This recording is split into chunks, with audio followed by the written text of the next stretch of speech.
ദുബായിൽ വീണ്ടും ആക്രമണവുമായി Iran. US consulate ആക്രമിക്കാൻ ശ്രമം. ഇറാനിലെ പ്രധാന നഗരങ്ങൾ കേന്ദ്രീകരിച്ച് ഇസ്രയേൽ വ്യോമാക്രമണം. ലെബനോണിലും കടുത്ത ആക്രമണം. സൈനിക വിന്യാസം ശക്തമാക്കി ഫ്രാൻസ്. ഖംനേയിയുടെ സംസ്കാരം ജന്മനാടായ മഷാദിൽ. ഗൾഫിലേക്ക് ഇന്ന് 58 വിമാന സർവീസുകൾ. നിയമസഭാ തിരഞ്ഞെടുപ്പിൽ സീറ്റ് വിഭജനം പൂർത്തിയാക്കാൻ നിർണായക ഇടതുമുന്നണി യോഗം ഇന്ന് ചേരും.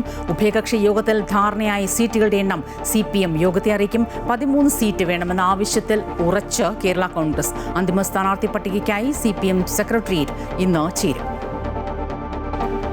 ശബരിമല ദ്വാരപാലക ശില്പക്കേസിൽ ദേവസ്വം ബോർഡ് മുൻ പ്രസിഡന്റ് A. പത്മകുമാറിന്റെ ജാമ്യ ഹർജിയിൽ കൊല്ലം വിജിലൻസ് കോടതിയുടെ വിധി ഇന്ന്. കുറ്റപത്രം സമർപ്പിക്കാത്തതിനാൽ സ്വാഭാവിക ജാമ്യം ലഭിച്ചേക്കും.